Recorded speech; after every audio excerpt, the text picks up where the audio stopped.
Hello, Meoni here, and welcome back to another video. Today I thought it'd be cool to talk about 7.1 and our predictions, as we're about to get the live letter part 83 this Sunday at Tokyo Game Show. I'm incredibly hyped for that, and what could we expect?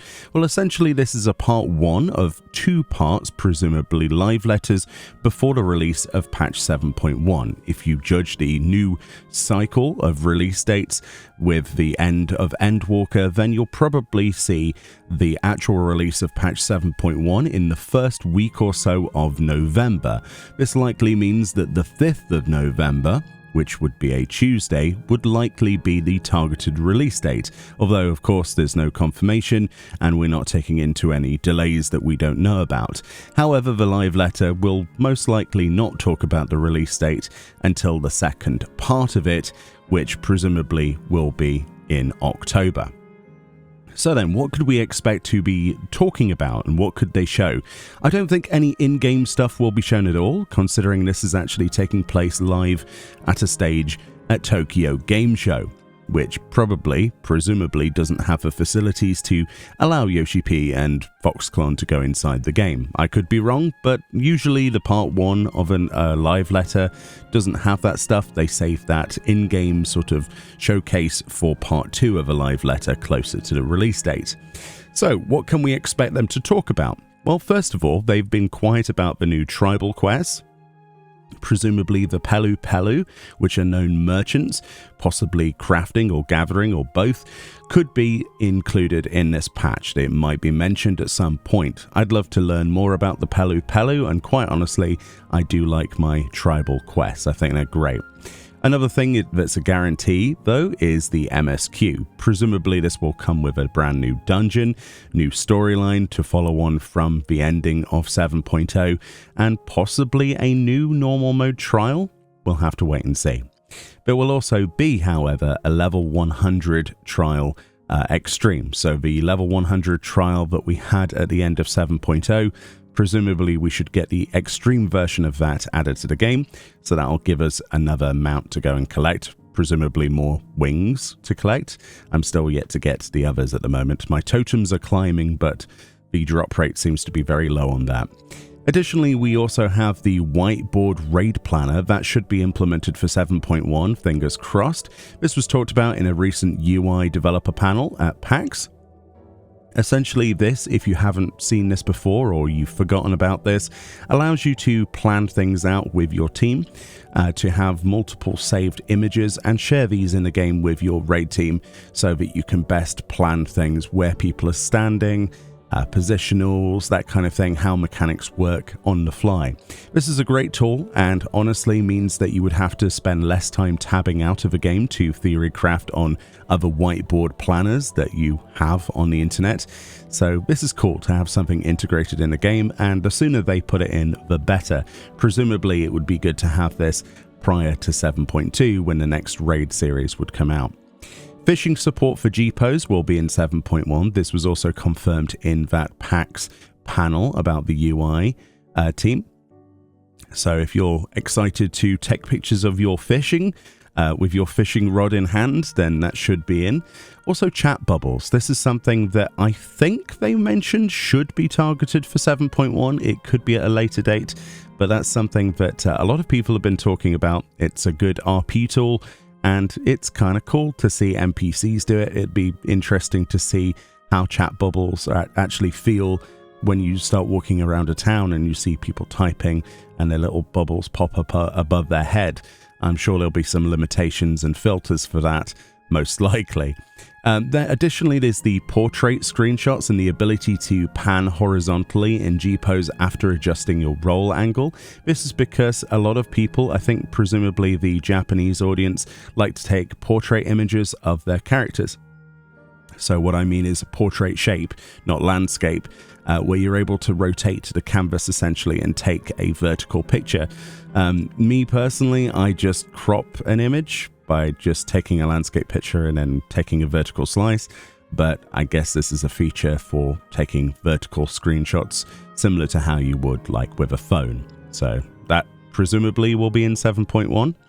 Then there's obviously, for the major content, we've got the Final Fantasy XI Alliance raid. A lot of people are excited to see how this goes. That's confirmed for 7.1. Very excited to see that.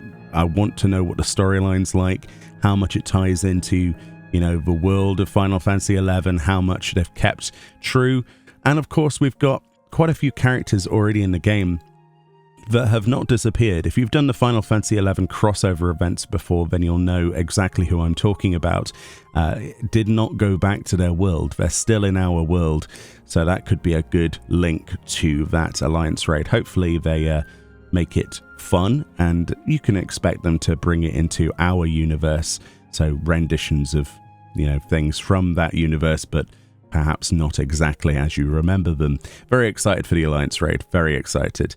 There's also the Savage 24 player raid. This is confirmed to not be linked to the Alliance raid. Yoshi P had an interview recently where he said it is not linked to the Alliance raid. This is separate content. So if you were thinking this was the Final Fantasy XI Alliance raid just on Savage difficulty, apparently that is not the case. However, it was not really talked about what it could be. So obviously this is a bit of a secret. Maybe they'll talk about it or show a little, like, you know, teaser image or something. I'm kind of guessing that it'll be something that's already in the game that's been turned into a Savage 24 player raid, because if they implement something new, completely new, like a whole new storyline just for a Savage only version of an Alliance raid size, you know, entity, I think some people would be quite upset. Not everybody does that difficulty of content. I'm sure I'll love it, but not everybody will want to do that. So you can probably expect that to be related to something that's already in the game, just a, you know, kind of like a futures rewritten, which, you know, obviously is in this patch as well, but not obviously not ultimate. But I'm very excited to see how 24 player Savage content holds up. It's going to be very interesting to see the organization of that, how mechanics work, seeing how you can actually organize people for that, and clock positions and all that sort of stuff, and different stack mechanics. I'm sure this will be the first iteration of probably many Savage 24 player content if it actually catches on, but it'll also be probably toned down quite a bit for our first entry. And it'll be interesting to see how the netcode holds up. Honestly, very excited. There's also obviously futures rewritten, the you know, ultimate related to Gaia and Reen. We've talked about this before. That's supposedly in 7.1, probably 7.1.5 or something like that, a couple of weeks after 7.1. So that's exciting for people who are doing that. Hopefully my team, once we have finished our tier, we're still clearing the tier due to our absences, we should be able to get on that as well. That would be exciting to do. But yeah, I'm excited to see the world first race for that. It's always fun to watch on Twitch. And we've also got the first PvP season of Dawntrail. That should happen. This probably will come with a new PvP series as well. So if that's to sort of judge, then you've got until about the 5th of November to finish off your rewards from this PvP series, if you're interested at all, mostly in the oppressor mount and things like that.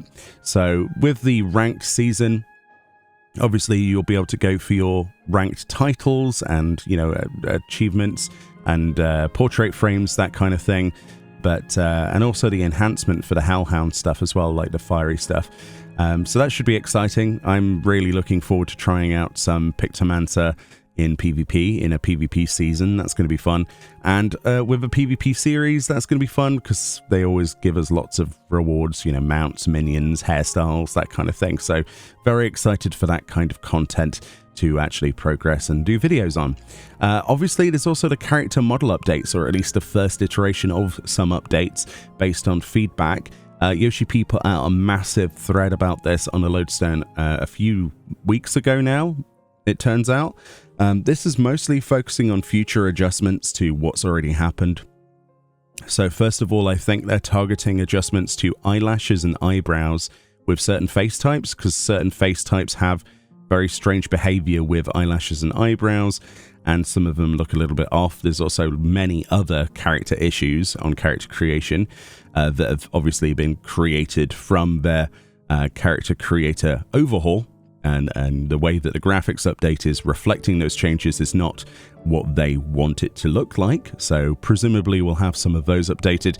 I know on that post they did mention some of it is targeted for 7.1. There'll likely be some bits that are targeted for 7.2 and onwards, all the way through the expansion, and hopefully at some point in a far future date, in like, I don't know, 7.3 or 7.4, we should see some character creator updates itself, because they also talked about adding new bits and pieces to that, new functionality for characters and hairstyles and interchangeability between Hrothgar and Viera. Obviously, my hope for the future for that, not necessarily for this live letter, is that they adjust how Hrothgar and Viera heads work with headwear and hair. That's still something that's a concern. But yes, so yeah, 7.1 part 1, they'll probably not show us anything other than a PowerPoint presentation, a slide series, and that's fine. And then hopefully in part 2, which presumably will be in October, we should see information in the game and some showcases of mounts and sneak peeks and things like that. But apart from that, I'm very excited for there to be content in the game. The patch cycle, I think, has taken a lot of people aback a little bit. A lot of people are just grasping for content, and with Dawntrail's mixed reviews from a lot of people and impressions, I think 7.1 has a great opportunity to fix elements of the storyline, to bring them in a completely different direction and excite players with some new lore and exciting new dungeons and things. Because honestly, it was the combat related stuff, the duties were actually really good. I'm looking forward to the extreme version of the level 100 trial personally, but I think it was the storyline elements that probably got hit the hardest from reviewers, and people's impressions were not all that positive. And I'm excited for anything for the future of this game. It's about time we put it on a completely different direction for the next 10 years and start to build up some great epic content like we've had for the last 10 years.